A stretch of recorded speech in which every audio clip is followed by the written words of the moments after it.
প্রতি বছরের মতো এবারও আমরা একত্রিত হয়েছি এই পুণ্য প্রভাতে। আজ আমাদের এতদ অঞ্চলে একটি অত্যন্ত আনন্দময় চিহ্নিত কারণের জন্য সকলে মিলিত হয়েছি। শহর শিলিগুড়ির অন্যতম গুরুত্বপূর্ণ জায়গা আমাদের এই সেবক রূপ। তার মধ্যে যেখানে আমরা সমবেত হয়েছি সেটি শিলিগুড়ি কর্পোরেশনের একটি উল্লেখযোগ্য রাস্তা, রসিকলাল ঘোষ সরণি।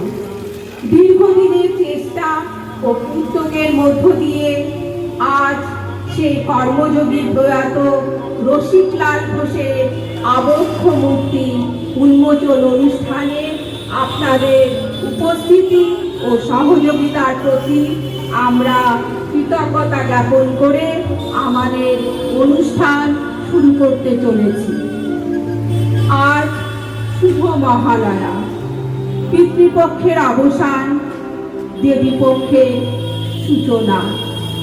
পিতৃপুরুষদের শ্রদ্ধা ও প্রণাম নিবেদন করে গানে গানে আমরা কজনের অনুষ্ঠান শুরু করতে চলেছি।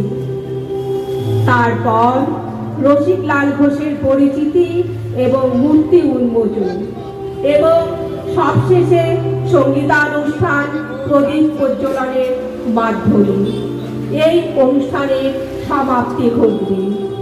প্রথমে শুভ মহালয়ার মায়ের আরাধনা উদ্বোধনী সঙ্গীতের মাধ্যমে অনুষ্ঠান শুরু হচ্ছে। অংশগ্রহণে গানে গানে আমরা কজন, পরিচালনা ও প্রযোজনায় মিতালি ঘোষ, সঞ্চালনায় আমি পল্লবী পাল, সহশিল্পীরা হলেন অনুষ্কা দে, নন্দিতা বৈদ্য, বন্দনা মজুমদার, কাকলি পাল ও রিমঝিম সরকার, তবলার রমেন বিশ্বাস মহাশয়, সিনথেসাইজার সুপ্রিয় ব্যানার্জি। শুরু হচ্ছে মহালয়া উপলক্ষে সঙ্গীতানুষ্ঠান।